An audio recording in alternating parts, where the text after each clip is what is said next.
Hello, everyone, and welcome to another Thursday night here on SDGC Live. I'm Derek. I'm here with Britt and CJ, and we're joined by a new friend who we met at the Final Fantasy 16 event, 8bitdee. How is everybody tonight? Good. I think Yeah? I'm good. Yeah, You you know think you're what? good? I'm recovering from LA, I'm still recovering from LA. I had a really good time at the event, but some of the in-between Yeah. between activities was, but you know. No, see, the That's, problem is the Final Fantasy stuff still hasn't sunken in to feel real to me. So the only thing that's real and rugged is just our getting through LA. yeah, it's just LA traffic. Yeah, pretty much. CJ, I see you're stuck at a McDonald's in the 1980s. Oh, first of all, listen, this week was Grimace's birthday. None of you talked about it. I'm the only one keeping it real. So I'm here with my friend Grimace. I'm here with the Hamburglar. There's Birdie. I know all their names. I didn't go to LA. I'd gone twice before. I didn't go a third time. I didn't go for the what do they call it? The turkey. You played 16 before any of the rest of us anyway, so. I'm glad Yeah, so you can suck an egg, bud. My God. Man, wow. Glad I missed out on that then. All right. Yeah. I'm glad you guys are all discovered. It's funny that in unison, everyone playing the demo that it's like a truncated version of what I played at the preview, and everyone's discovering how horny and like deranged like the game is at the same time. Oh my God. Everyone's like, what? and I'm like, yeah, dude. Try playing it in a room with everyone with a bunch of other like. And you're just people. like. Me and Britt streaming the Benedicta boss fight. Oh my God. John was like, that's why I tagged you in. Because I was with Sarah and I was off the stage the entire time, and then John was like, Britt, get up here, and I was like, all right. What did you guys think of how many of you guys have played like the demo that was released already? I did. Oh, the public demo? Yeah. I still haven't had time to. That's fine. So Oh my God, you haven't. I know. So because I God, flew home on Monday, right? And I had stuff to do. And then Tuesday was my anniversary. So if I want to keep it that way, I probably need to not. Playing the 16 demo sounds like a great way to celebrate the anniversary. I would be inclined to agree. My spouse, maybe not so much. No. Just let her look at Benedicta, and she'll be like, you know what? She'll get it. And then yesterday, house today, Derek, playing a certain game. Like, yeah, I spent like all right. Listen, it's fine. And then yesterday I did a charity stream, which, by the way, I know we are not doing the four job fiesta currently. That is not the stream, but I left the donate command in chat, so you can donate to the National Black Trans Coalition through that link and support the cause. So you should do that. I was because I was gonna ask, like, then what Britt and D, what do you guys think of like what the first 2 hours of this game, like at this point, like what's Spoil nothing for me. I know there's a thing at the end of the demo that everyone's losing their shit about. I didn't even know that when I went Maintain into it. my innocence. I will say I was not expecting, and I think somebody said this to me, but I can't remember who it was. I was not expecting to love Joshua as much as I did. He's such a good, solid little bean, and I want to protect him at all costs. And I didn't think I was going to like him because kids are really not likable in video games. I was going to say, usually, like, preteens and JRPGs are the worst characters ever written. No. So that was most of the genre. Yeah. So that was a pleasant surprise, was going into that and just being like, it's cool to like want to protect and like care about the character that the main character like cares about, like a lot of the times like people save things in games in Final Fantasy and you're just like, all right, like that's fine, I don't like this character. But this one I was like, no, Clive's right, let him cook, let him protect Joshua, he needs to be protected at all costs. Yeah, I didn't expect to like all the characters as much as I did. I was like, yes. They managed to do what I'm hesitant to say what no other Final Fantasy has done as quickly, but they squeezed in, and John and I were talking about this yesterday, but they squeezed in so much, not only exposition and world building, but they squeezed in just much likability out of those characters. Like it ended and I just like personality the perfect amount, like per each character that you needed to get, like it was the perfect like appetizer, right? Like as far as the demo goes, it was just so because a Final Fantasy main cast always has like a couple of like usually at least one complete wet blanket, right? Like, not to be mean, but there's almost always one, like even 9, right? Me and Britt, famous FF9, defenders, but like you got Amaranth. You know what I mean? There's always somebody in the cast you could delete and no one would care. Wet blanket of 10. Wet blanket of 10 is probably well, no. I mean, sadly it's Kimari. I would say it's Kimari. Yeah. He's probably the least wet blankety of the wet blankets. Yeah. You can do much worse in terms of wet blankets. So. Yeah, but those opening hours. Oh, sorry, go over it. No, go ahead. I was like, those opening hours, like you guys said, like a lot of exposition, a lot of like good character stuff, man. But so much like, and the world building especially, so much political intrigue, so much atmosphere, right? Like this is funny because CJ, you don't really do Final Fantasy. No. Because what you played Final Fantasy game, basically. You played 4 recently as your first, right? No, I didn't have time to touch it. I bought it. I have it. I have 4 and 6. I played 10 hours of the 7 remake, and I stopped. Gotcha. I played 10. 10 is the only one I played through. Stranger of Paradise, I get, but that's not a mainline game. I wouldn't count. That's a whole different monster. Does Kingdom Hearts count? Because I could talk about Kingdom Hearts for oh my god. But so this is it. But it's funny because like, sure, Yoshi P's comments on like what he wants a JRPG to be are kind of whack, right? Like there's no pride in like that label, which bums me out. But at the same time, you can tell he's kind of set out to make the anti-JRPG. And by doing so, it kind of goes full circle. So his story is like the most serious and, dark, edgy, just straightforward thing. I compared it to Berserk. I compared it to like the first Dark Souls. I compared it to my God, Ben, much love. It was wonderful seeing you out there. CJ, you shut the fuck up. Ben's in chat. No, I'm sorry. Ben, hi. Yeah. Oh, Ben, you're wonderful. I hope you have had opportunities to eat and sleep. I'm so sad that I have not been able to play the demo and hear your dulcet tones. Yeah, Ben in that demo, I didn't think Ben could be any more wonderful and perfect, and then just blew me away. Ben, we haven't met, but unlike the other SDGC members, I played more than 2 hours of this game. Oh my god! Fuck up. No. So I play. Hey, listen, fuck it. I'm pulling rank around here. All right. I'm pulling rank.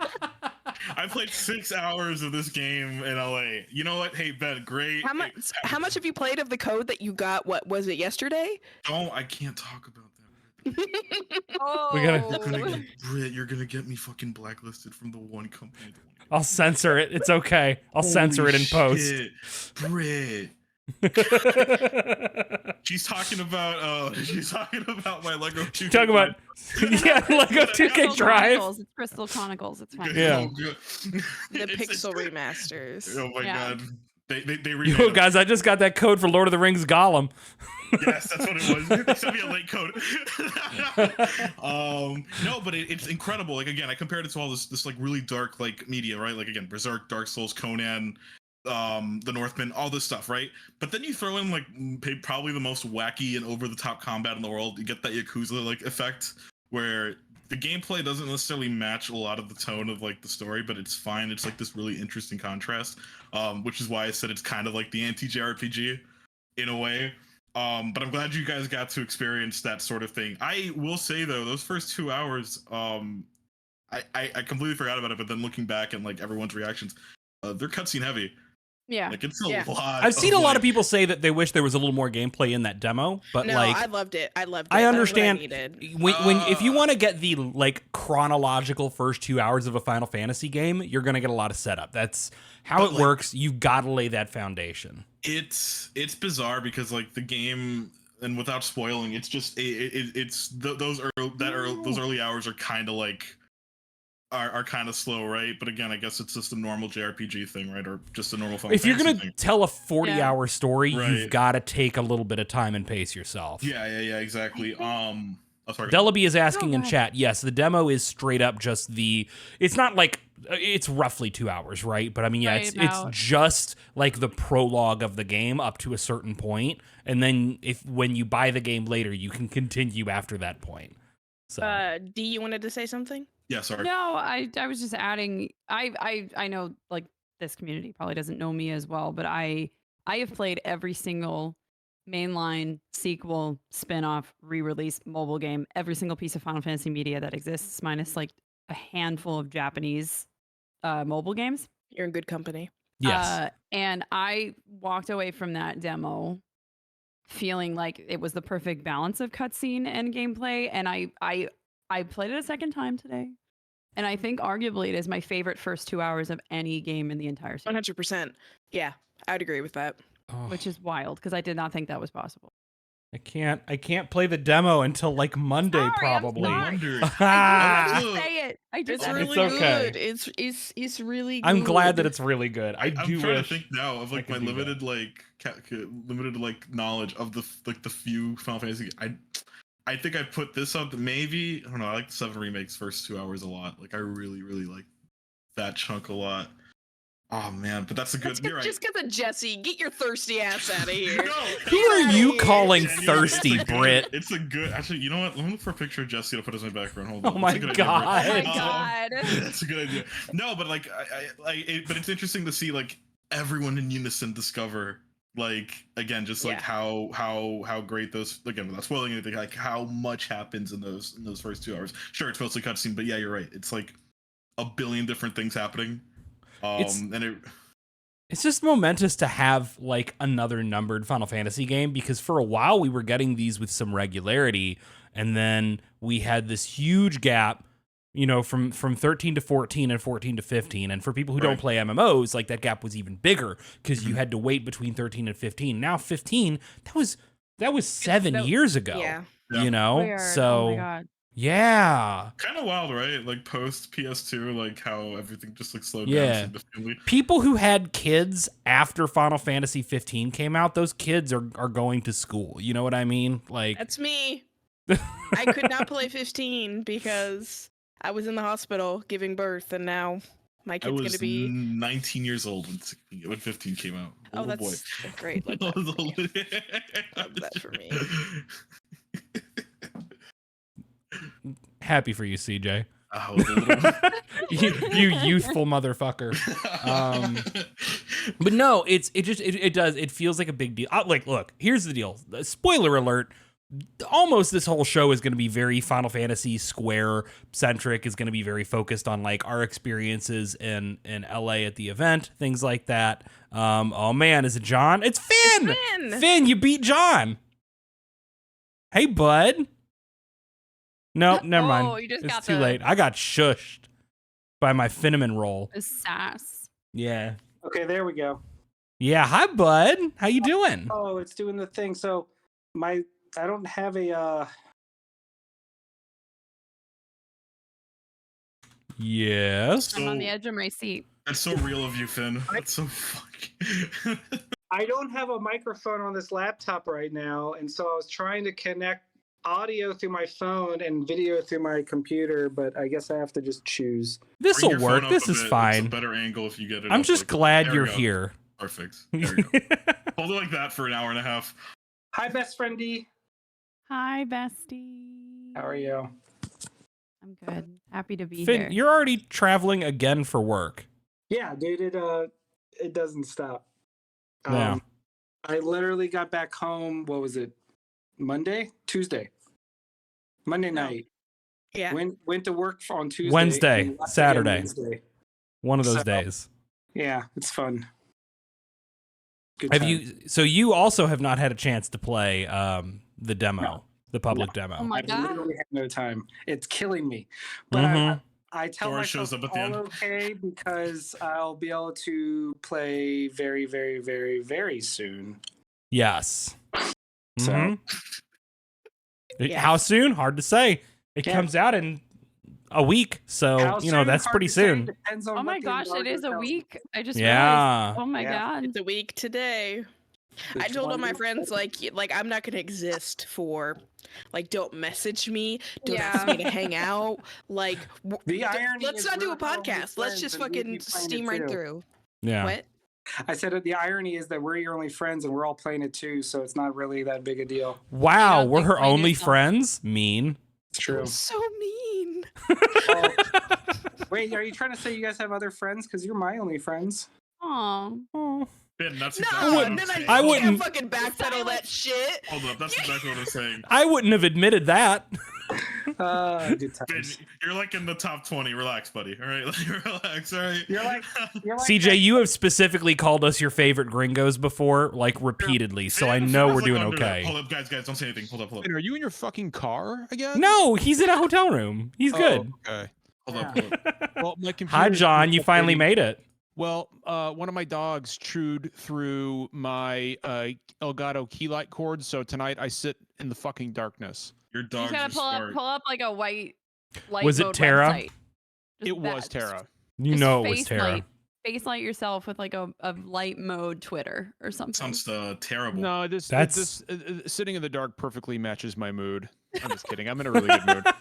I miss fucking Ben in the chat. Seriously, Yeah. Miss Ben. Too Son bad. of a bitch, What? dude. I do need to say probably I don't know if it's my favorite, but one of my favorite photos that was taken while we were in LA has to be the photo of you two, John and D, like at the party the night Yes. before, where D is like Yes. letting loose party mode and John looks like somebody's dad who walked into a convention that doesn't know where he is. What the fuck are Incredible these photo. Video Yeah. games? My dad taking me to SuperCon. Like, there's like, yeah, no.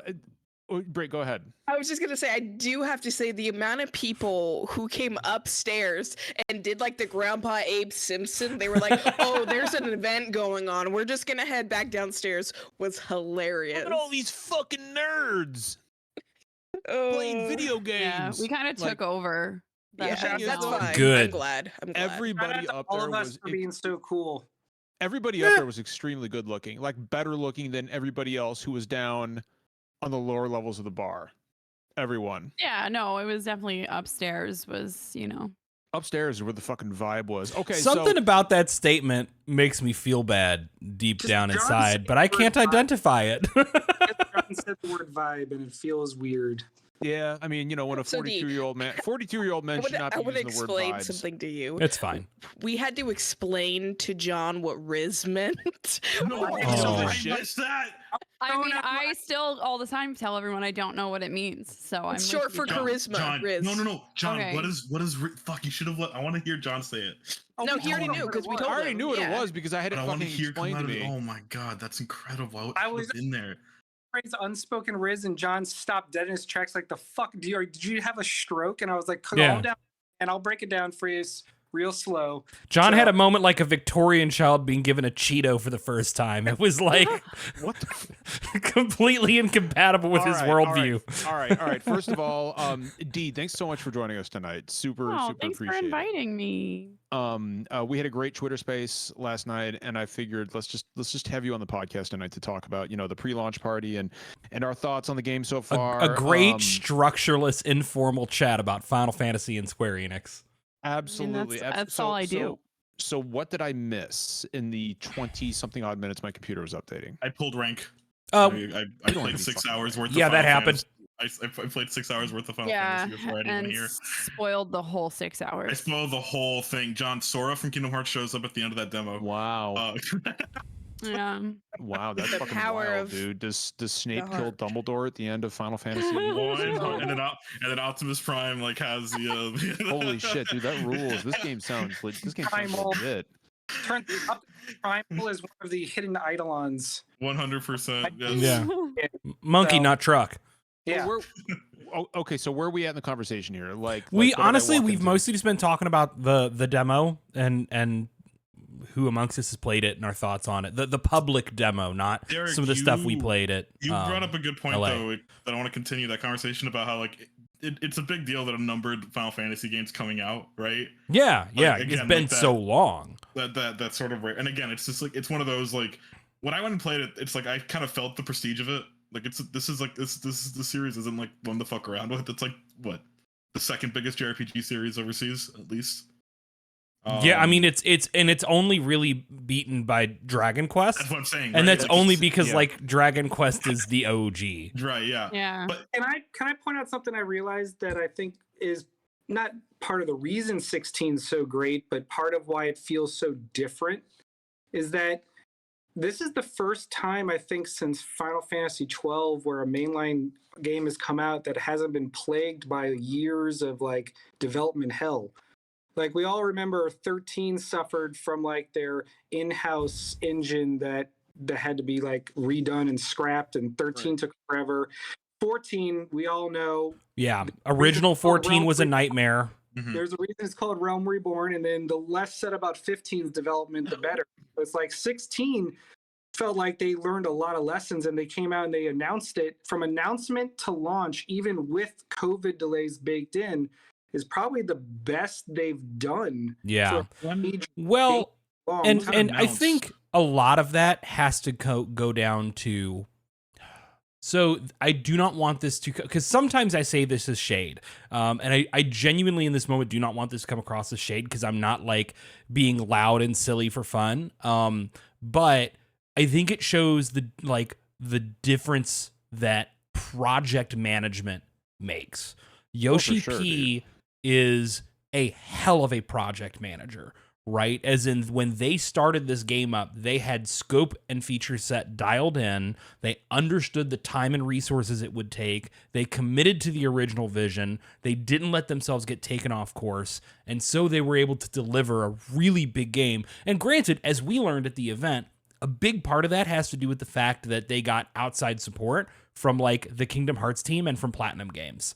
But that's not stuff that happened in a vacuum. That's stuff that was planned on. Speaking of the event real quick, because if I don't say it now, I'm afraid I'll forget it. I want to like publicly shout Derek out specifically for streaming the game live at the pre-launch party. He absolutely fucking crushed it. Like, literally represented the podcast on a huge world stage, and with no prep or prior knowledge. Like actually, y'all literally, John literally called me while I was like, in line getting food. I had just given my food ticket in to get food, and John was like, and at this point we were not on the list, and John was like, get the fuck in here now, you are going live. And it was like, all right, give me my ticket back, I gotta run. Like Derek literally came fucking running.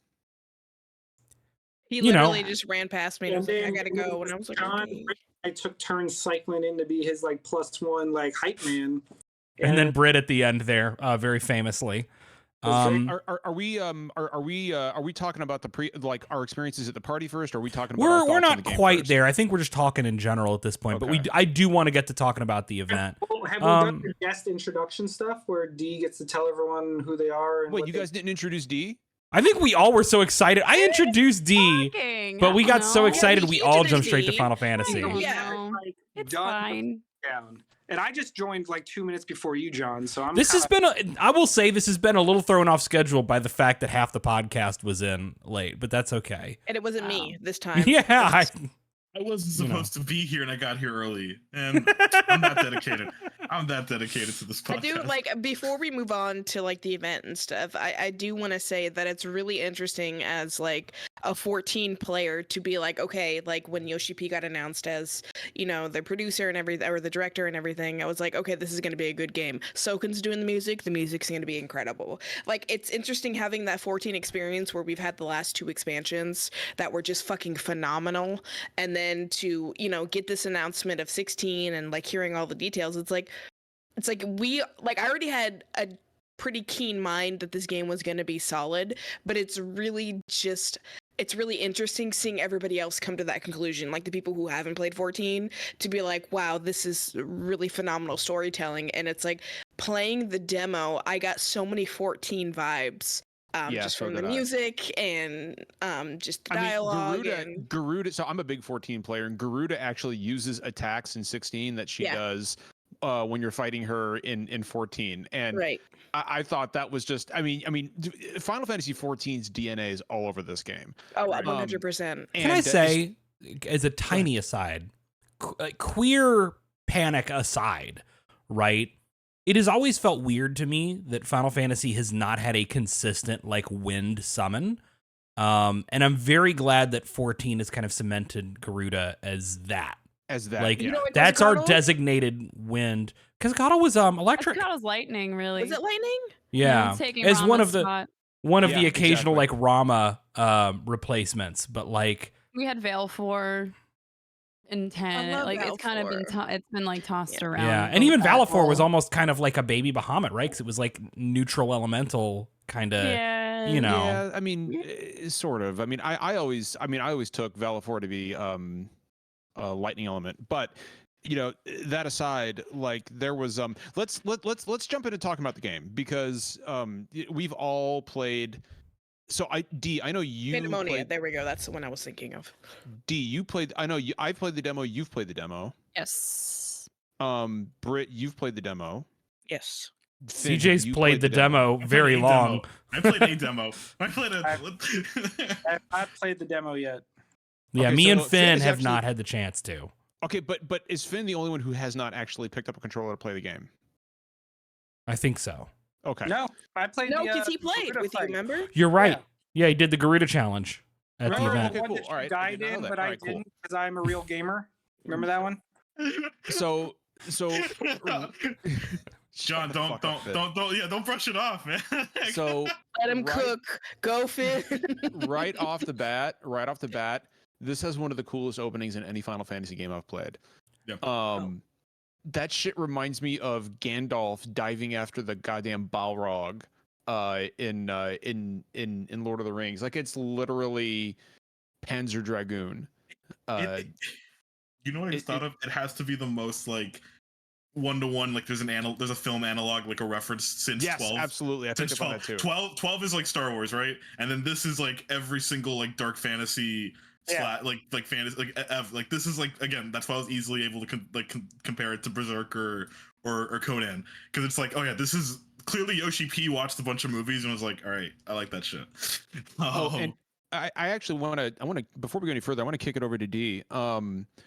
You know, before we get into the meat and potatoes of what we've played, you as a disabled gamer who does great work and great advocacy, I know that you were worried about certain aspects of the game making it very difficult for you to play, and I know that after you and those fears have been kind of like alleviated on your part for the most part. I was wondering if you could like speak on that.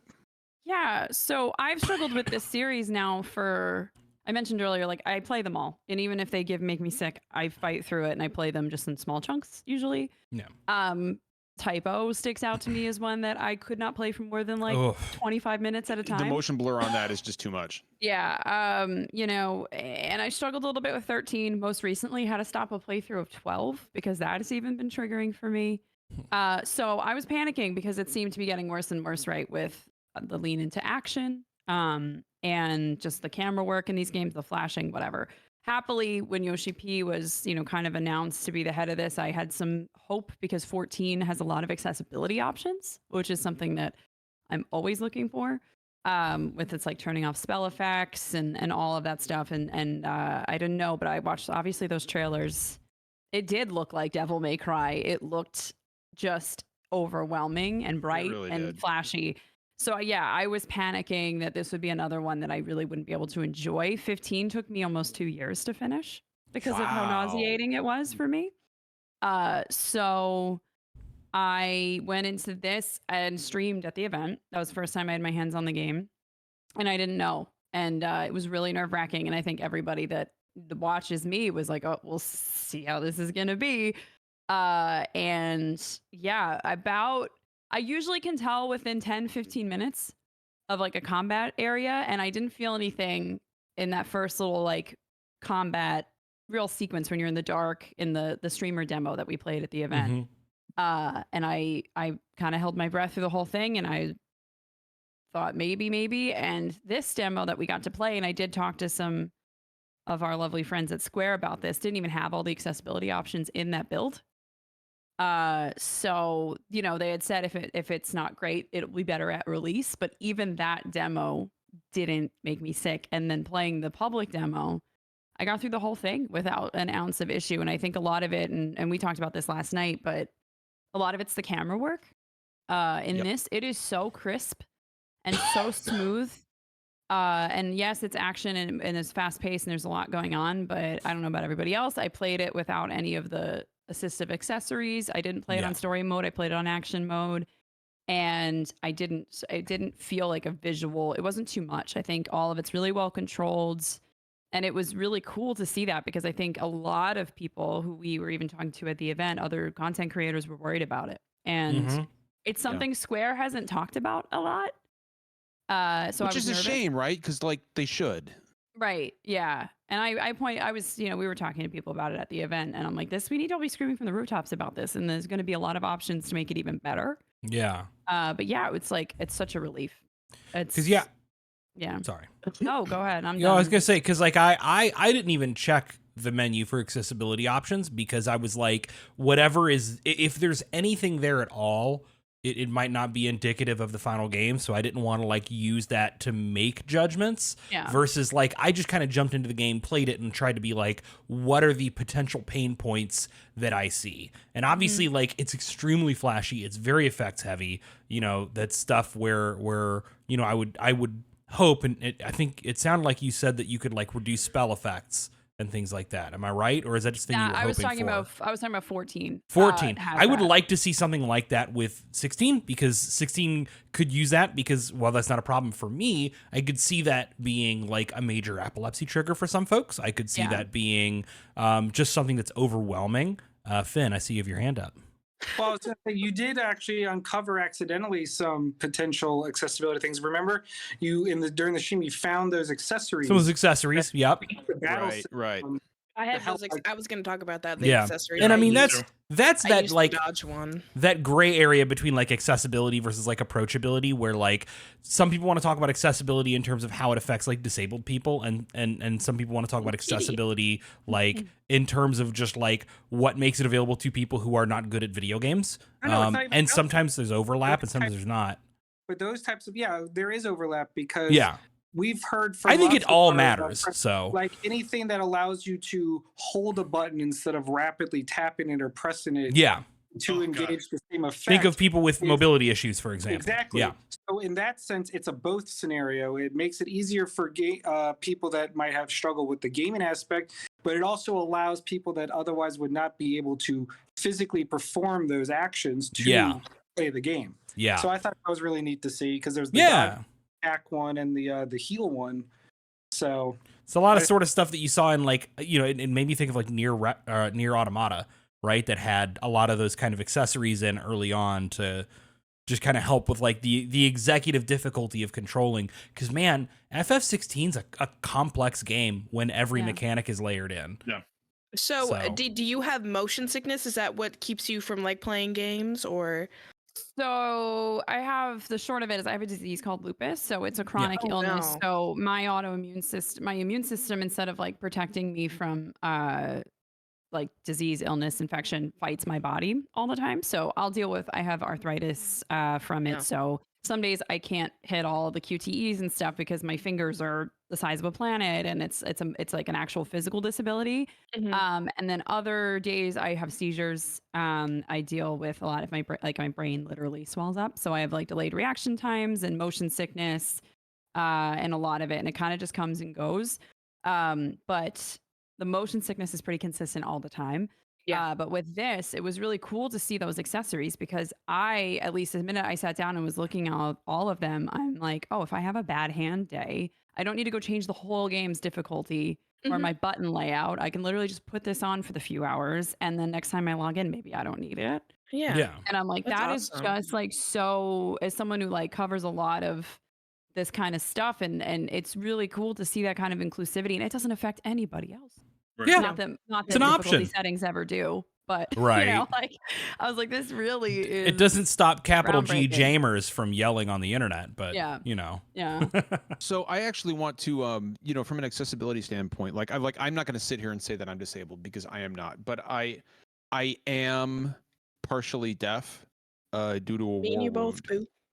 And one thing that I think is really cool is, and I got to tell you, this is one of the most accessible Final Fantasies I've seen, maybe the most accessible. Like there's even, from an audio standpoint, there's even the ability to simulate sound on each side of the screen. Ooh, the indicator thing. Yes. Like you never fucking see that.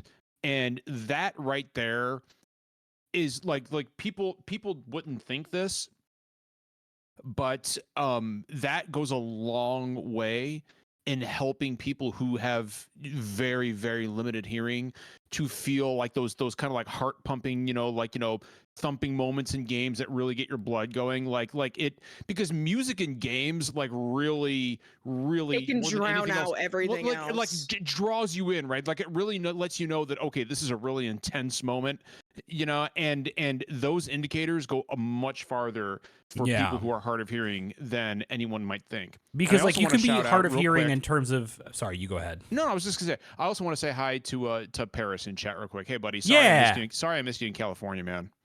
I really am. We did that on purpose, but I did not fucking do that on purpose.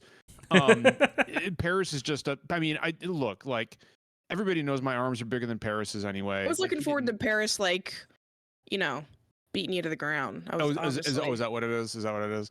Mm-hmm. But no, like, no, seriously, like that is a feature in CGI. I saw you react to that. That's a feature that you never really see in games, and so it's so fucking cool. Fortnite has something similar where like tell you. I use that on Fortnite. I was gonna say I use that on Fortnite. Where it's like, they'll tell you if there's footsteps, vehicles, gunshots. It doesn't tell you exactly where, but it gives you the approximate like. It's direction. like a radial, yeah. It's super helpful. I used that at the preview, the Final Fantasy, because I wanted to see what, like, again, I wanted to see everything to make sure, like, and again, it's cool that like, they're taking into account all this stuff. It's nothing again, but it's like you don't see a lot of Japanese developed games take a lot of this into account. I mean, we've already had complaints about Tears of the Kingdom kind of being inaccessible in a lot of ways. Sorry, go ahead. I was just gonna say, I think like culturally, right? Like it's kind of, it also goes back to like, why isn't Square talking more about this stuff? And I just think that like this is a thing that we're talking about very heavily in like American media and American gaming culture. Yes. And I have not heard a lot of the same conversations being as in the forefront within like Japanese gaming culture. And it's just an example of like Square Enix Japan maybe doesn't even realize how much worth it is to put that stuff front and center. To them, it's probably just like, this is a new Final Fantasy. Let's just add like whatever next. Yes, Grant, you sure the fuck did. And like, as somebody who used to work at Nintendo, right? Like, trust me, I'm fully aware that a lot of times you can have an American side of a company that understands what like an American side of an audience wants to hear about, and a Japanese side of the company, like the home base, maybe doesn't understand those same issues as much, and so they just don't get addressed in the same way. So I think that's why, like, because you're right, like I think that 16 has plenty to crow about when it comes to accessibility. I'm sure there's still going to be ways it can improve when it launches, but I would like to see Square talk about it because it's good stuff to highlight. Britt, did you want to talk about the accessories? No. Okay. I think we already did, kind of. But that was very funny how that came out. Matter of fact, fucking no, Britt. Listen, I have the brain of a goldfish. I say it all the time. So I had to think, like, it was like the gif of that woman doing math. I was like, did I have something to say about that? I mean, no, what I did want to say, no, I said I used it. I used the Dodge one. But what I did want to ask, Dee, what was your favorite part of, like, the pre-party, the actual launch event? Like, oh yeah, our time in LA. That sticks out to you, or something that you're gonna be like, this is incredible, this is gonna stick with me for the rest of my life, kind of thing? Probably that picture she took with me in front of the fan, I would imagine. Just for context, because I think the photos and do this moment justice, that fan was a powerful fan. Yeah, it was a necessary fan. You were like, I want a picture in front of this fan. You wanted with that like robe you were wearing, like you wanted to be flowing in the wind. Yeah, I had a white flowy shirt on. It was definitely like a Marilyn Monroe moment, and my hair was flowing. And the photo. Meanwhile, I'm in really the back with like a fucking Tommy Lee Jones look on my face, like, I cannot sanction your buffoonery. Oh my god! And it was just the perfect mix of personalities. It was great. That party really did stand out to me, I think, as a highlight. I had a great time at the event, obviously. Yeah. Getting to stream at the event was a huge moment. And, and also similarly to the podcast experience, I didn't know if I was streaming at the event or not.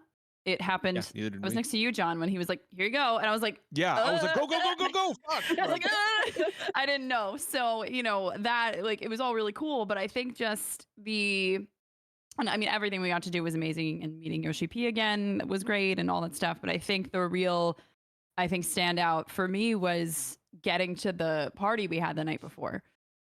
Because I really haven't been, obviously we were in a pandemic and whatnot, and I kind of streamed more heavily in MMOs and stuff. So this is like my first foray into a Final Fantasy event. And it was so surreal to walk into that room of a bunch of, I didn't know anyone really personally. I never met anyone in that room. Yeah. And it was really overwhelming to just walk in and just everyone made me feel like they knew me for 10 years. It was just so surreal to see how welcoming and excited everyone was, and the way that I have social anxiety. So Me too. To just feel it like leave my body the moment we walked in, because everyone was just so lovely. And again, shout out to Ben, who was in here earlier, because he ran up to me the minute he saw me and gave me a hug. And it was just that was a standout for me, because it was like, oh, these are my people. Yeah. And I was able to relax and just have fun. And we all nerded out about Final Fantasy all night. And the voice cast for this game, not only are they perfect and so talented, they are also just the best class of people. Yes. So D, on that, we've got some questions in chat about how did Ralph Ineson? What was it like hearing Ralph Ineson in person? That guy's voice is like a thunderstorm rolling over the place. So first off, subtitles. That's an accessibility. First off, something to note is that like Ralph sounds less insane when you meet him in person, because obviously when you hear him in something like The Green Knight, when you hear him in Final Fantasy, you hear him in Diablo. This is the fucking audio producer nerd in here, right? Like his voice has been EQ'd to hell to bring out those deep notes. Yeah. He's going through like a really intense compressor in order to bring the gravel up to the same like volume level as his highest notes. But like, yeah, it's a voice that shouldn't come from a regular human being, for sure. Like, his voice reminds me of Derek's final form. Like, if Derek was a Digimon, Ralph Ineson is Derek's. Yeah, if you take away the lisp and the camp gay aspects of my voice, and you add the world's heaviest Yorkshire accent, then maybe. But like, what's funny is that like Britt was like, John, you and Ralph are really getting along, and I think like Ralph and I talked for a long fucking time just about bullshit. And I think it's because we're both like grumpy sweethearts, and we just kind of like fucking connected on that level. Like, yeah. So Britt, I do want to say it was really funny because I was talking to Dave, who's oh my god, yes, and Dave's incredible. I love him. And so Ben was like, "Here's this person," and I was like, "I don't know you. I'm not familiar with the work." So we just started chatting, and then we were talking about voice acting. And we're just having a conversation, and Ralph Ineson walks up to him, and Dave's like, "This is Ralph Ineson." I had no fucking idea. I was like, "Oh, okay," and he was like, "He voices Sid," and I was like, "Oh, like that's so cool. You get to voice such an iconic character." And he's like, "Yeah," and he starts talking, and I'm like, "Derek, look, it's Sid." And he turns around and he goes, "That's Ralph Ineson." And I'm like, who's Ralph Ineson? the first thing I said was, "Dude, I loved you in The Green Knight." The same. Derek said too, because I was the one that grabbed, like, I was the first one to meet him, and I like kind of like hurdled you all, like, here's Ralph Ineson. Like, he was such a great guy. Like, I just everybody was so want to point good. out real quick, Britt, we got a lot of new people in chat tonight. We are so fucking happy to see you here. Yeah. Do us a favor and hit that follow button. Get access to some of those emotes. I hate that's a thing that is required to say, but also I hate every time we do it. I hate it so much. Tool, but you gotta say Stick around if you like the idea. Also, ignore the feet emotes in chat. I'm sorry. No, it's fine. It's Just whatever. ignore it. By the way, it's I want to whatever. point out, D will tell you lies. I have not been asking for feet pics in the DMs. D is telling those lies. Why would you even say that? I feel like you denying it just makes it more sus. Is it Ineson? I've always heard Innocent. Anyway, I have not been asking for feet pics in the DM. Shirt is answering a lot of questions. That is a lot of feet. I will say, we have a weird community. I will say, for real. They're in good hands. They're in good hands here. Yeah, 69 more. That's true. We do have a sock for a mascot. Talking fucking sock. So like. Yeah, and then we have raw ass. So I mean, like, we can't say shit. If I have 420 more followers on Twitter, I'll leak my DMs with John. Yeah, there you go. Spam that raw ass in chat. I will say, genuinely, if the idea of like a podcast that talks about like gaming news headlines through an explicitly like progressive but like chill and not amped up point of view that is explicitly the SDGC brand. So Yeah, no, we're also just fucking cool people. yeah, we're regular Can ass agree. people. Can agree. So, getting back to the party. Sorry, I tend to derail the conversation. Can I say my favorite thing about the party was pulling up to the party, being like a block and a half away, and Ben being outside and seeing us coming and being like, guys, and running up to us. It was very like, because look, here's the thing. Many of y'all have already seen, like, we had that really extensive interview with Ben a while back. It was an excellent piece. You know, and obviously we all hit it off very well, but like you expect to hit it off with people that you do content with and do interviews with, and you expect to be on good terms, but not actually like be close. And Ben, like that was like, oh yeah, this motherfucker actually likes us. Like this man is actually our friend, and that's fucking wild. Yeah, to whatever degrry we can be, right? And that's just it's good. It's good because Ben's a good guy. He's unreal. Yeah.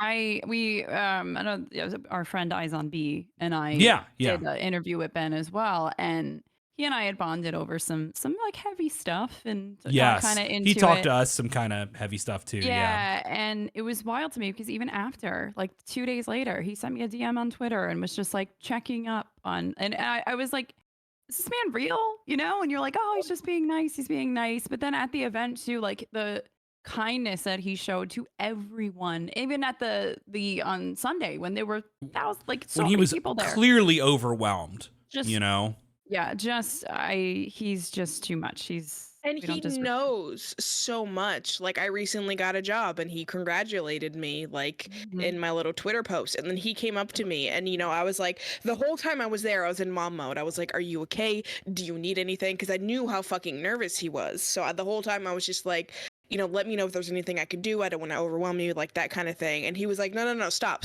And he like looked at me and he was like, tell me about this job. And I'm like, how do you remember that? Like, yeah, you're here for your job. Like, and like, sorry, go ahead. Oh, no, D, please. No, I was just going to, and he's such a huge Final Fantasy fan. Right. Like us.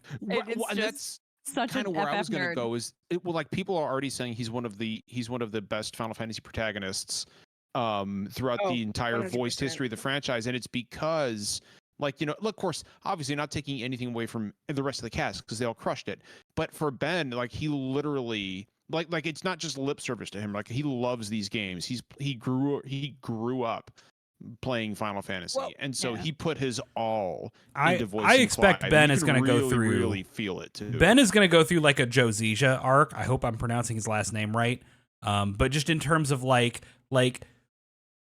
Joe blew up because of Claude in Three Houses, right? And people discovered, like, not only did they love this character, but as they learned about the guy, it was like, holy shit, this is genuinely one of the most likable, like, down-to-earth, like, devoid of ego people you'll ever meet or hear from. And it was very easy for everyone to become enamored with him. And I do think Ben's going to go through the same thing.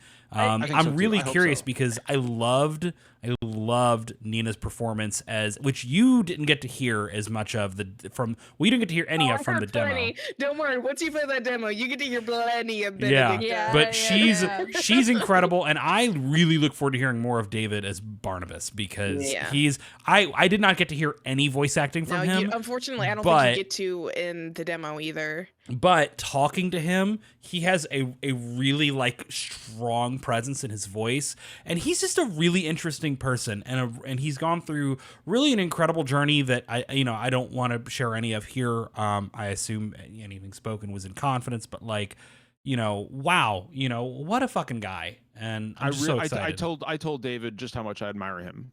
Yeah, like he's a great guy. It's gonna be great to hate him when the game comes out. I will say before when Nina and David were telling us that they both had bit parts in 14 and how excited they were to make the jump to 16. We need to get that interview up. I've got the pieces of that still to work on. So speaking of 14, did anybody catch that the voice for the Knight of the Blinding Dawn, the Dragoon, is the voice of Estinian in Final Fantasy 14? Oh, I think somebody in my chat did, and my brain exploded. My brain exploded. Go back and replay that part, and with that knowledge, all you're gonna fucking hear is Estinian. No, That's all I you're gonna love hear. Stydian. He's my favorite Scion. That's all you're gonna hear. So I do want to say real quick before we move on, like from Go Ben ahead. and everything, it's like, you know, after the launch party, you know, I was sitting with Ben and I was like, you know, because I don't want this to sound creepy, but because I knew Ben was D, wait before you judge.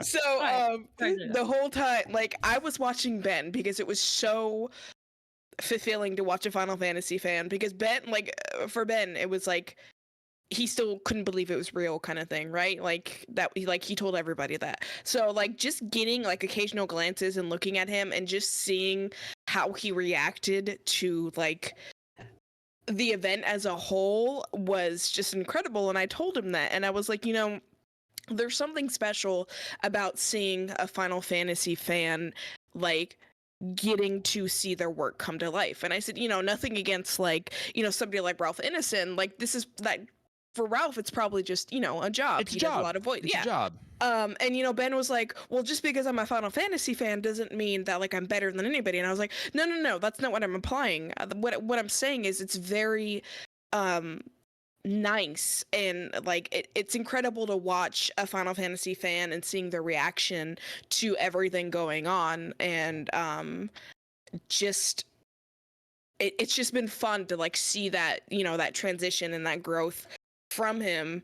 And yeah, and he's, you know, he's so humble about it, you know, he's like, I'm not better than anybody, and I'm like, well, of course you're not, you stupid bean, like that's not what I'm saying.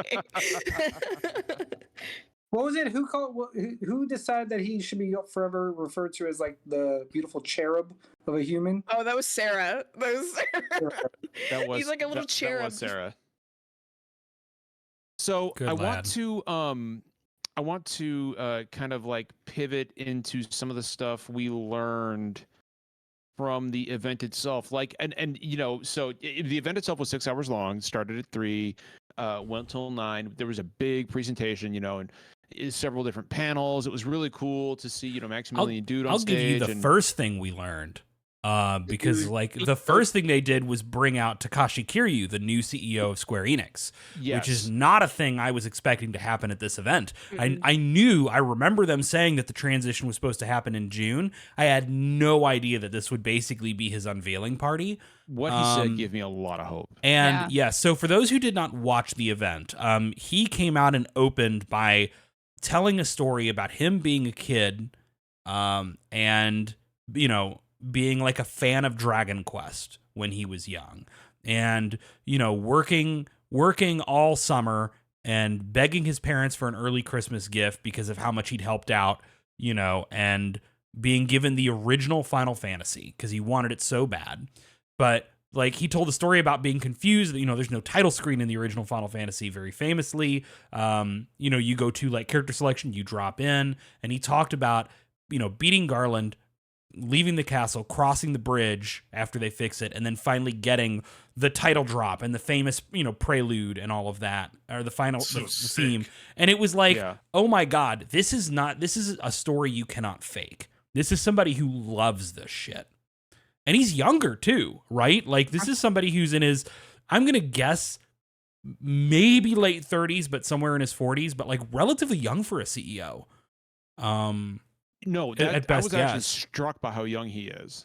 But when he spoke, I was like, and it, you know, D, I don't know about you, but I was like, that's the guy I want in charge of Square. Yeah. Yes. Oh, absolutely. Like, we have been openly kind of like constructively critical, right, of Square Enix and Square Enix's leadership for a few years about like, hey, it seems like y'all are sitting on a lot of gold mines and a lot of decisions that are being made where like a lot of your people who make the content, right? Fuck content, make the art, right? This is not content, this is art. A lot of the people who make the art, a lot of the people who are working their hardest to get this art in the hands of people, like their decisions don't seem to be understood at the top level. And I think that's true in a lot of tech industries where you have people whose job is to be a manager, be a CEO, be a financials guy in charge of companies. And being a fan does not make you a good executive. But I think if you were just an empty suit, like who used to work at a bank, right? If you used to run banking and then you move into like video gaming and you're not bringing passion for the thing your company works on, I think you can be good but never great. So is this guy going to be a better CEO? I don't know, but it's a changing of the guard, and I have pretty high hopes to see what may be coming in the next few years. Yep.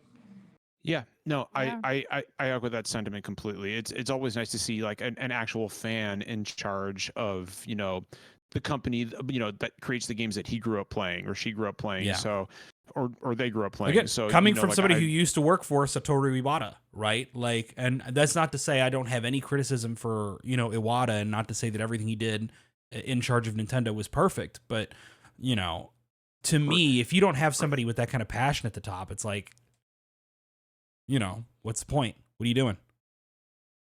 Go back to financials. I think Sorry. my favorite part of the event, like a really like sink in moment for me, was when I realized, for some reason I didn't think it was going to be streamed, and then when I realized it was being streamed, I was like, all I could think back was like to the 14 live letters and stuff, and like how they have thousands, you know, at least 20K people, if not more, in those things, and I was like, I'm a part of something that like 20,000 people are watching online. Like it was just like it was incredibly mind-boggling. surreal to me. Yeah. Like when I realized that, I was just like, I was so humbled, and I was like, I'm so Yeah. lucky to be here. You know, I'm surrounded by incredible people. I get to experience something I love, And Finn. you know, with other people, and Shut the Finn. fuck up, John. I'll fight you. If you hurt my Cinnamon Rolls feelings, I will end you.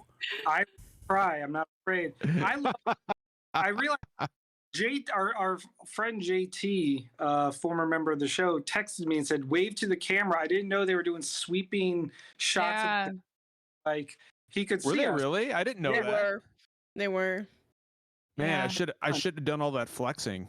I should have stopped that. Yeah. So I want to so we learned something at Shut the up, CJ. what the fuck was that noise? That's called a Nothing, cricket. man. Okay. It's a bug. I was like, what the fuck? So we learned something else at the pre-launch party, and that is that the Kingdom Hearts 4 and Platinum Games development teams had a hand in aspects of Final Fantasy 16, and I guarantee you right now, after playing some of the icon battles, Platinum Games was Platinum absolutely did involved in the that. big icon battles for Well, sure. Okay, so when I first played it, the icon battles, they felt like they had that same scale that you get from like a Kingdom Hearts boss battle. Because again, Kingdom Hearts is my only frame of reference for most Square stuff. Apologies in advance, but like those things, right? Like the two things of God of War, the original God of War games, right? Just in terms of tone and like how like the scale, and also Kingdom Hearts. If you remember, one of the early boss battles in Kingdom Hearts 3 was like the theme park one, was one of the where you first use like the attraction. I forget what it was called, what that attack is. I haven't played it so long. But like, it's the big ship that swings right. back and forth. So right. and you're like, holy shit, the scale in this is immense, right? Like Kingdom Hearts is like big for that. I can totally tell. It's like the most obvious, like this is like the Kingdom Hearts team doing something, right? Like this is like even a lot of the aerial combat feels ripped straight out of Kingdom Hearts 2. Like when you're juggling enemies in the air. Clive moves a lot faster than he looks like. Right? He looks like he would. He's very nimble, right? Yeah. So you're like juggling dudes in the air. You're doing all these combos and everything exactly the same way Sora would in Kingdom Hearts 2, just without a menu. I do think they had a hand. I think the Kingdom Hearts team had a hand in the like moment-to-moment combat design, and I think Platinum Games was heavily involved in all of these weird, unique like icon battles. Yes, because that's the most Platinum Games shit I've ever seen. Oh, definitely.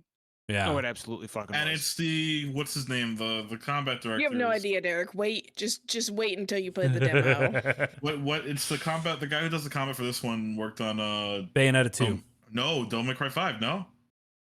Oh, you're Thought talking both, about maybe. you're talking about the actual like The actual combat. The combat Oh. director. Yeah, That's what I'm saying, the one like, that was on all- stage with Max. No, Bayonetta 2 dude worked on Street Fighter 5. You're right. It was the guy who he worked on Devil May Cry. So like Yep. this game is like this bizarre amalgamation of like Capcom sensibilities, Platinum sensibilities, and like the Kingdom Hearts team sensibilities into like this one consistent thing. Because like, as you know, Square isn't like they don't do a lot of like action games in house.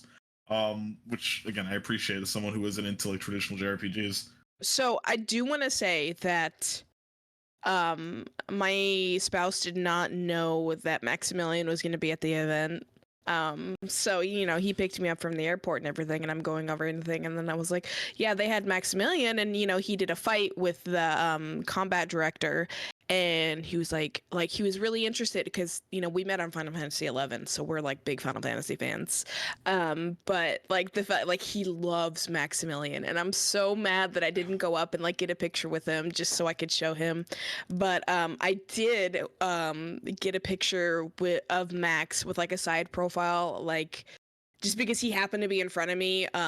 Derek, you were there. Yeah, he during the happened to be in music front of event. us. Yep. Yeah, during the with Alex and Soken, which I fucking love Soken.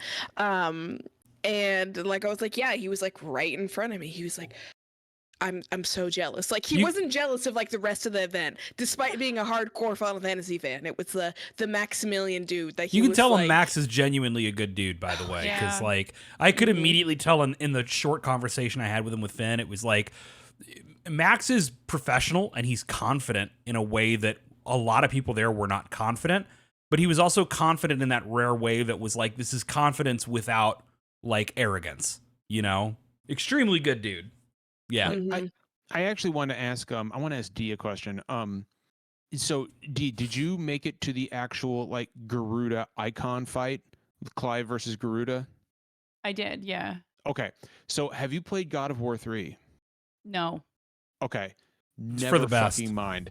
Because I was going to Sorry. ask whether or not you thought that fight was reminiscent of the Kratos versus Poseidon fight. Yeah, I got nothing on the God of War. But Sorry. you know what? I don't play David Jaffe games. Never mind. You're better off. Because it was, and Right, I'm right Adele. about that. So my whole line of questioning there is just like flushed down the toilet. You could just forget that. But what I will say is, I have played both the public demo and the iconic challenge portion of the demo that unlocks after, which is essentially part of the Garuda challenge from the actual event. like right. I haven't like, done like that part yet. It skips the actual like Garuda fight. It's just you versus Benedicta. But All right, you sold me. That's it. Britt's That's like, all okay, I needed. fuck it, I'm going to play it now. Say less. Why didn't you say that first? Could have led with that. Sold like, it. None. and I gotta tell you, like, and Dee, you and I talked about this last night, so I'd like you to say something about this. But we've seen a lot of discussion online about how this isn't really a Final Fantasy game, and Why I like it so much. well, shut the fuck up, CJ. But having played it, having actually finally played it, not only can I confirm this is a Final Fantasy game, but it feels more like a classic Final Fantasy than I was actually expecting it to. And I can't even really put my finger on why that is. Dee, I want to know if you are experiencing kind of that like, holy shit, this is a Final Fantasy game. Like, I can add, like, the minute I pick up the controller and start playing. Yeah, I played the demo again today with like no distractions, just kind of sat and really kind of took my time with it. And I had that even the first time. I streamed it the first time. Okay. Which like my chat's very chaotic, so sometimes that can be overwhelming. Yes. But, I feel like the thing with this too, like if you had asked me 10 years ago if there were an action-based Final Fantasy game, if that was something I feel like would feel authentic or purposeful, I would have been like, probably not. But I feel like if anything, it made it feel more like a Final Fantasy for me because I was so much more emotionally invested in what Clive was doing because the combat is so seamless and feels really purposeful. Even like the trash mob fights feel important. Yeah. And Yeah. it was that feeling of like Cecil and going to Mysidia and taking the crystals. Like it gave me that kind of feeling because you're dealing with war and all this stuff too. And I know that's like a common theme through FF, but you were in it in this demo. Like it was happening. And It's like it's not something that happens off to the side, right? Like you're Right. like in the middle of it, which I think Right. is really different than any Final Fantasy. Sorry, I didn't mean to interrupt No, you. you're fine. I mean, it just gave us everything other Final Fantasies have, condensed it into 2 hours, made it the most beautiful looking one. The score, I said this to my Discord today, but I think this score, just from the little bits that we've heard, might be in my top 5 easy, if not my top 3. The battle theme Yeah. is so Final Fantasy VIII. Yes. Right. Like, Yeah, I was like crying playing it, which I mean, I'm always crying playing Final Fantasy, but I was crying because I didn't think a post Uematsu score would move me as much ever again. And I was like, nope, now that worry's gone out the window because it Token does feels a really good job of doing that. Yeah, it's wild. And plus we got mommy issues. That's a very Final Fantasy thing. Maybe some daddy issues. Derek didn't know that. down the Yeah, line. there's some mommy issues in the demo. So what's funny about what you just said, Dee, is I have actually, like, everybody was thirsting over Sid when he was first revealed. Like, but in the past week, I have seen more Elwyn Rossfield thirst than I have anything else. Oh my god! Like what a I was handsome watching, man. like Britt. I was watching some people stream, and the minute he rides in on his chocobo, people are like, "Daddy?" Yeah, I screamed Like- daddy immediately, it's fine. Which isn't inaccurate. I mean, you're not wrong. look, Hey, how do I spell this dude's name? ELWIN. Don't do that. Don't do that. That's my bit. That's my Derek, bit. Derek, That's my bit, Derek. You can't do that. Elwyn, Clive's dad is a handsome fucking man. Oh my god, yeah. yeah. I mean, look, here's the thing. He's not my type. But I can't deny that's not a daddy. When he speaks, did anybody else get like Ned Stark vibes? That's a whole daddy right there. Derek's like, wait a minute. Now that I'm looking more, wait a minute. No, look, again, not my plus, type, but like I recognize. Like, I think another reason people love him is because not only is he daddy, he's a good dad. Yeah. Oh, 100%. Too good of a dad. He's a good dad. His mom is an interesting character, and that's all I'll say. Yeah.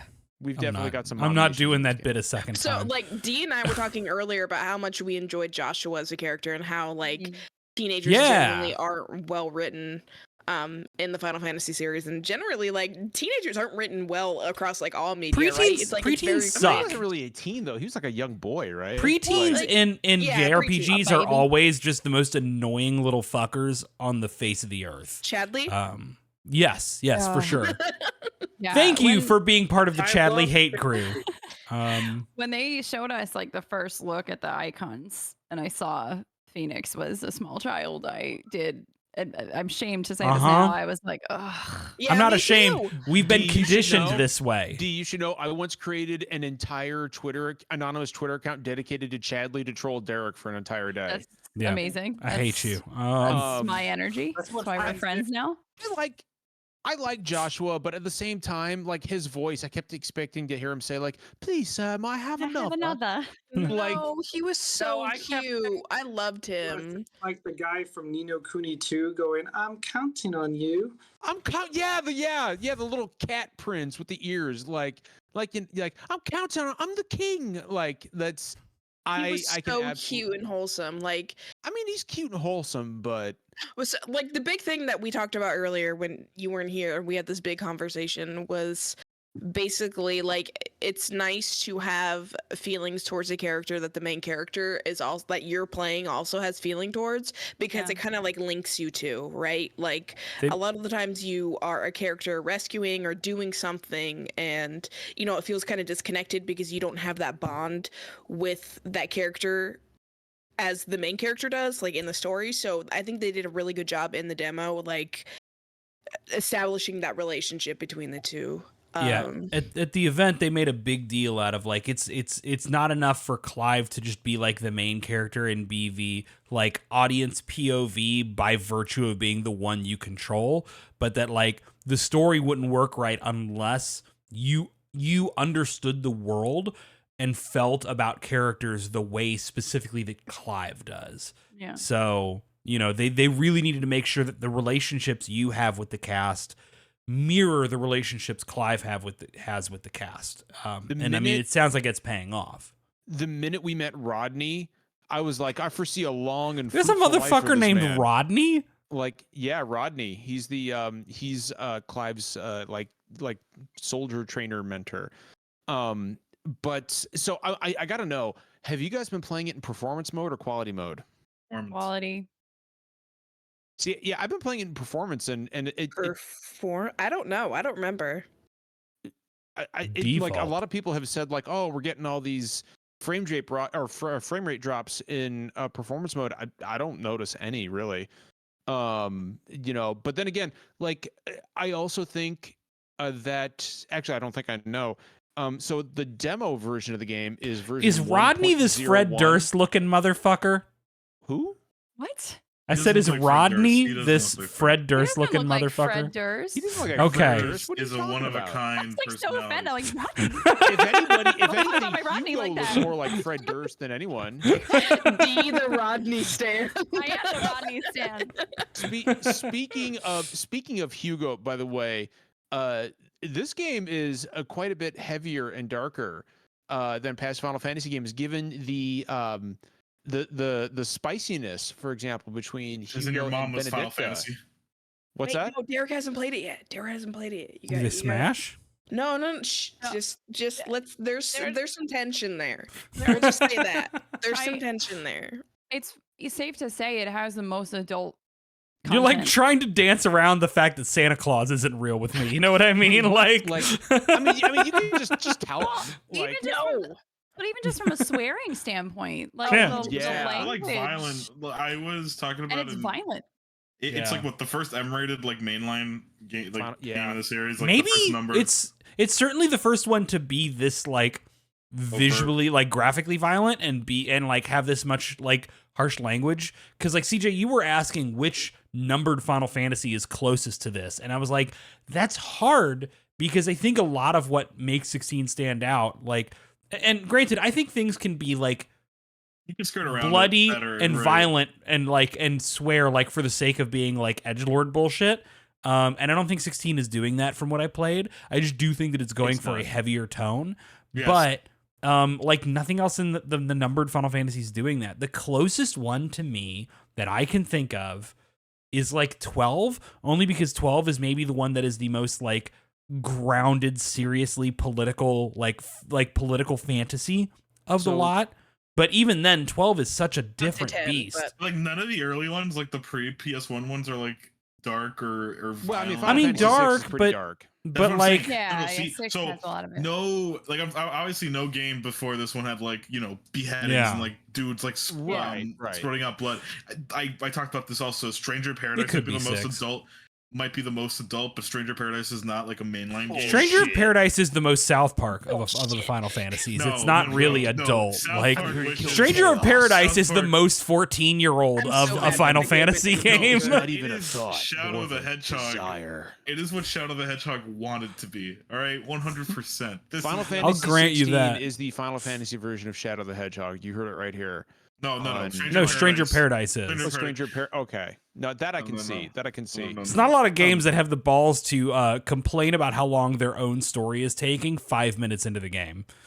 So I just love the fact in Stranger Paradise that Lich is like, I am, and then the protagonist is like, I don't give a fuck who you are. It's just like me, bro. Just like me for real. It's like, oh, this is Final Fantasy bullshit. Get out of here with that. Let me play a game.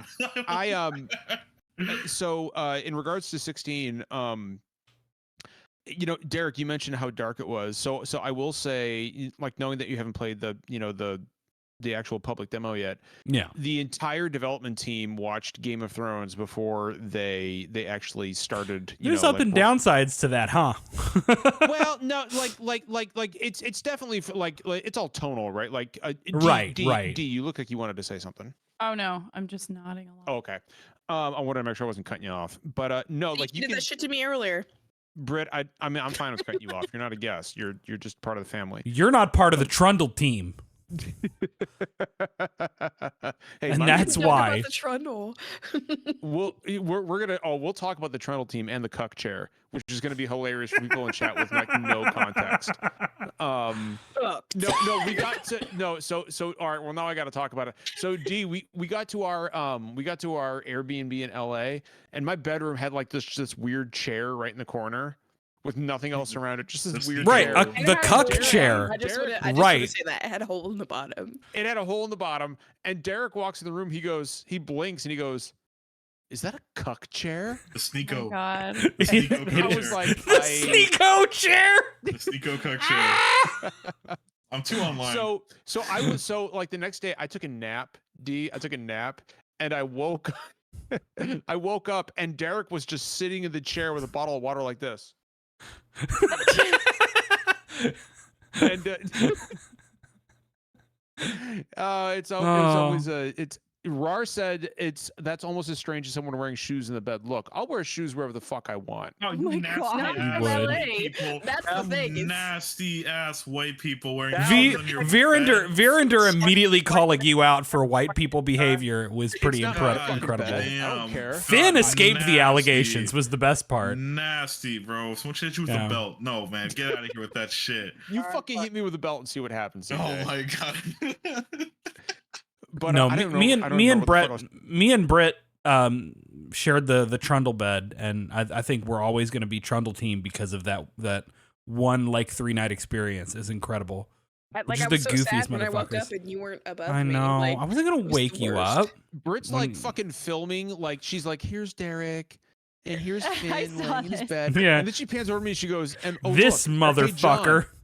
And I look over. She's like, "Fuck you." Like, holy shit. Like it was funny because John and I, like our rooms, like I could roll over and just get a direct view. Like Yeah. that video was Same. a direct Me and view Britt could into literally just John's like room. layered look directly at John, apply visual pressure. It's great. She like, and then she like looks over. She's like, I'm laying down fucking around my phone. She goes, "Hey, John." I'm like, "Yeah." She's like, "Do you work out?" I was like, "I don't know how to." You said no, and I was like, well, then I don't need to.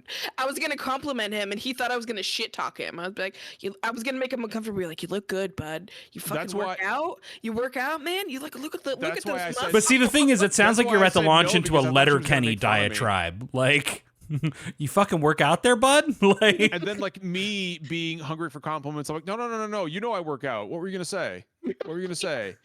Fucking. But what the fuck was I gonna say? Oh right, Final Fantasy 16. So I have played the demo 3 times now. fuck you. And One and I- done for me. Like I want to keep that experience. Give me like, one of those times. Like, Derek, just log on to play the demo, I buddy. can't. I'm so busy. I've played no video games. But I wanna kick it over to D. That fucking cliffhanger at the end of the like this might be one of the best I know there's some demos shit. I've I don't know what the ever shit is, but I played. know there's some shit. There's some shit, and They knew what they were doing. Like I like you can Mhm. really the Game of Thrones references, all I'll say, really come into play. You can really see them at the end of this demo because holy fucking shit, dude. That's the thing. Like, I noticed when I was playing it, a lot of people kept saying, "Oh, Game of Thrones, Game of Thrones," and I feel that that's more true narratively than it is in any sort of other manifestation. Like, 100%. I really like hearing that, to be honest. No, totally. Yeah. It's more Northman Conan than it is Game of Thrones. That's Yeah. the thing. Like, we've had a lot of Final Fantasies with crystals and more like quote medieval settings and such before. I think that is maybe relatively new, you know, with the quality of like the graphics that we're seeing and such like that for fans, especially people who got into the series with like 10 and like past that point or even 7. Since everyone always seems to forget my favorite 9. But that's kind of something Final Fantasy. you just became my best friend. That's it. I've been you know, replaced. Like, when was the last time we really had a Final Fantasy in this setting that wasn't like so heavily Star Wars influenced, like 12 or you know, it wasn't 11, blending so, sci-fi with fantasy, you right. know? So I think for a lot of people, they're just like, oh, Game of Thrones. Yeah, they mentioned that. So Game of Thrones. And it's like, no, that's not where I'm seeing that. I'm getting it from the narrative and the storytelling beats and the pacing and that cliffhanger, because that's how a Game of Thrones episode would end, on a cliffhanger like that. Right. I audibly just started swearing the second that title screen came up. I literally said no out loud. I was like, "You can't do Yeah, this." I was and I fucking immediately pissed. texted John, and I was like, "That was the most uncomfortable ending, but in a good way." Like, I just wanted to run to Twitter and at every Square Enix employee that I know and just like, Yeah, how dare just- you? Fuck you. I actually sent Ibs a text message, and I was like, "Are you fucking kidding me with that demo ending? Like, are you fucking kidding me with that, dude?" But like, so somebody mentioned like a grounded style earlier. I actually don't think that this is all that grounded, because there are a lot of like magic is out front and used in everyday life in this game like nothing I've ever seen in a Final Fantasy game. Like people using water crystals to fill their water glasses. Like it's so fucking cool. Or like using magic to light their cigarettes. Just like what was that, CJ? Or like putting out their fires, you know what I'm saying? Like absorbing. Like using water magic to put out their fires. Like it's just so fucking cool. And it's like an afterthought, right? It's like people are so accustomed to using magic, which I'm like assuming... realistically, if like everyone had like magic powers, you would just turn on your lights by like shocking like the fucking like roof or something. You know what I'm saying? Yeah, some bullshit like that. And I'm assuming this like plays into the concept of the mother crystals, which provide all of the nations their respective like powers and stuff. But yeah, like the first time I saw somebody use a water crystal, they just squeeze a water crystal and water like refills their glass. I was like, that is just so fucking cool. And I love the concept of magic being integrated into everyday life in Valisthea like this. And they did the garden that way. They were using arrow magic to like shape the garden. Like it was just so cool. And I think they did a really good job of like explaining, like, because 13 is notoriously known for like having terrible shit like storytelling, whereas 15 in like 2 hours of just playing it, like I got such a good feel for the world and like the conflicts going on and how they get their powers and like that shit. Like I want every Final Fantasy game storytelling. Britt, I want every Final Fantasy game going forward to have active time lore. Oh my god! We didn't talk about active time lore. Oh my god! Holy shit! Active time lore. Holy shit! No, I'm so sorry, Britt. I'm so sorry. No. So Derek and Finn, active time lore is you basically hit the touchpad on your controller in any scene, and it'll like pop up with like bubbles of like the topics that are being told, as well as the characters who are speaking. That's some stuff I'm used to from like visual novels, and I think that's good to have. The Amazon Prime no, it's incredible. It is good to have, because especially in very like plot dense visual novels, it is very, again, like I'm probably the only person in the SDGC cast who does a lot of VNs, but it's very nice to be able to like highlight terms and get like, okay, here's a reminder of this thing I haven't interfaced with in a while, in like a bite-sized way of, oh, this is why this is relevant.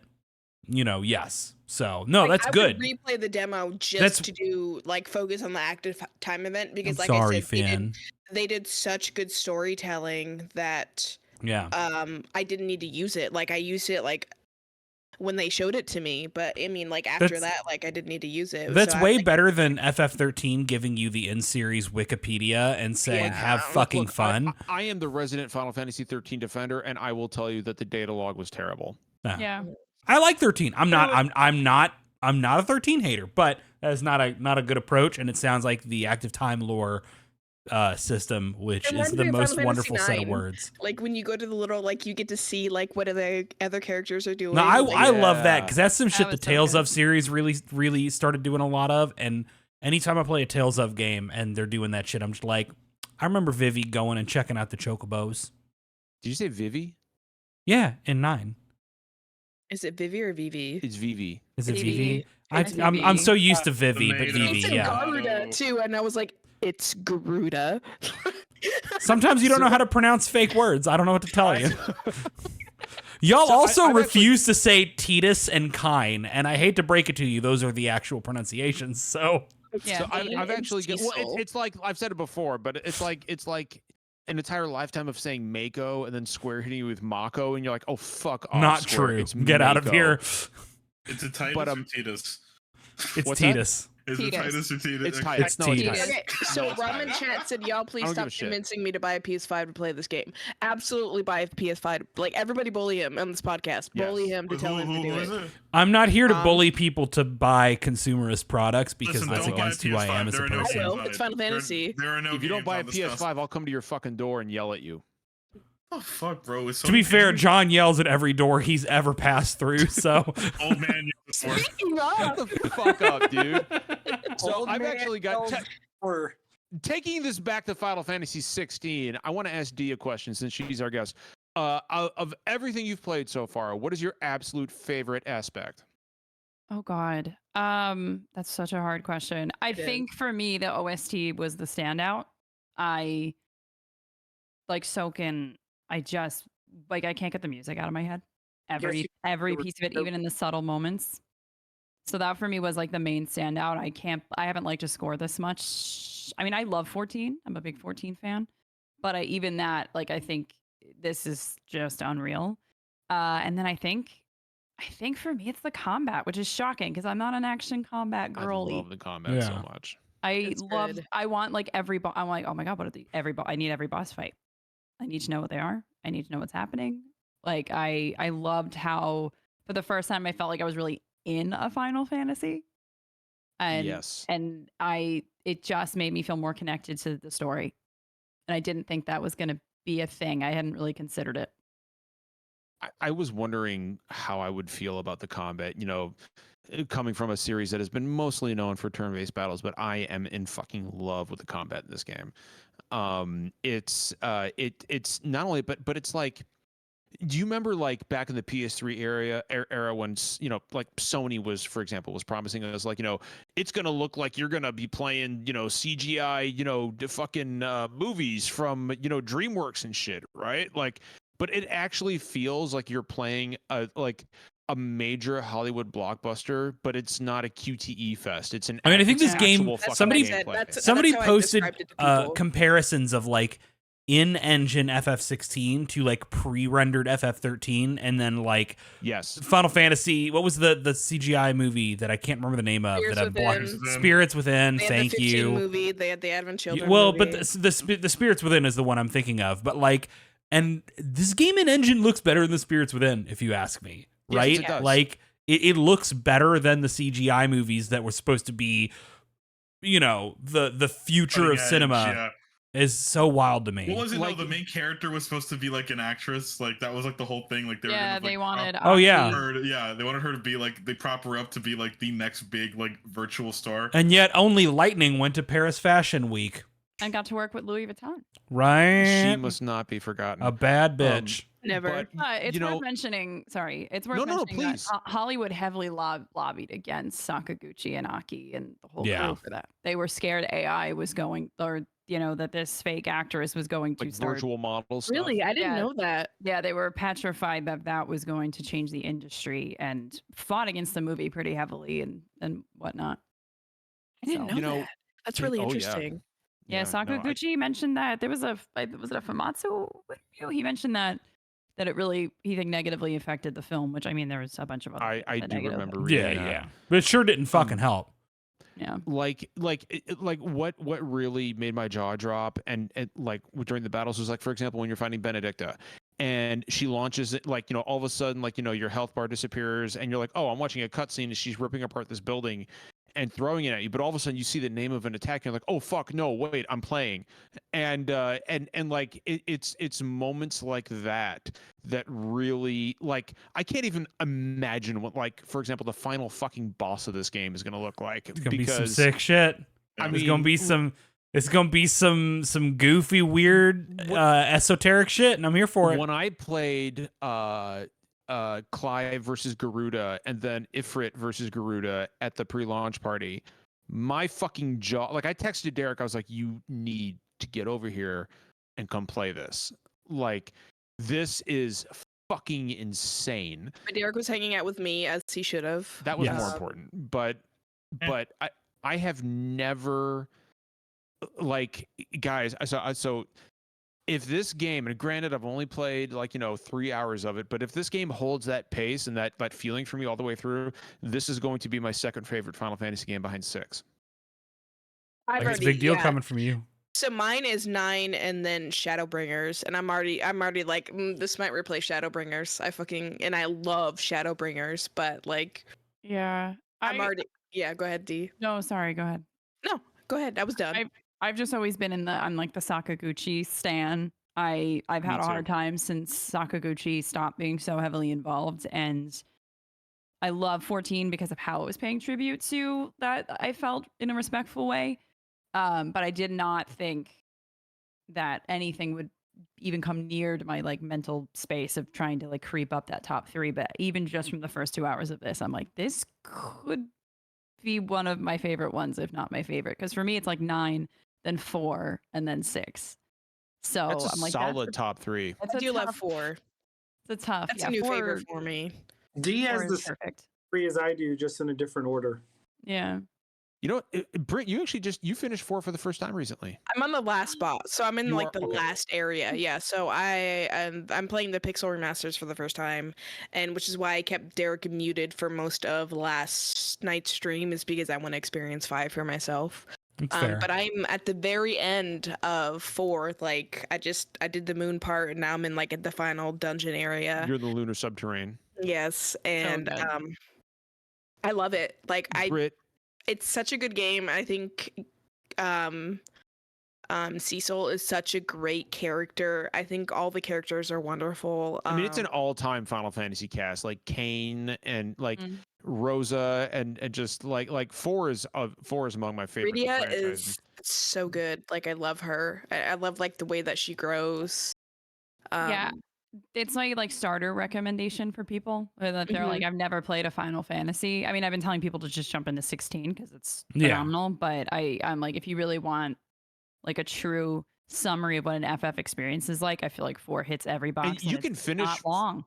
You know, D, you can finish 4 in like 12 hours. Like it's not. Yeah, that's what I mean. It's a short game. I bought it. I gotta start it maybe after 16. It's really good, and it's really accessible in the sense of like, I think even without the Pixel remaster, like, you know, experience boost and that kind of thing, like it's a difficult game. But I think if you keep like the experience boost on and everything, it's just a really good, solid like started game.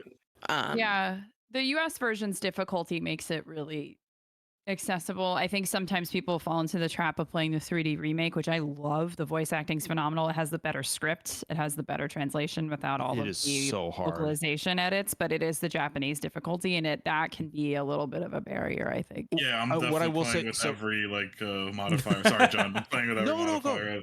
Like that's my plan. Like 4 and 6, I'm playing with everything. I'll let the gameplay itself at this point. So D, have you played the Pixel remaster version of 4 for consoles?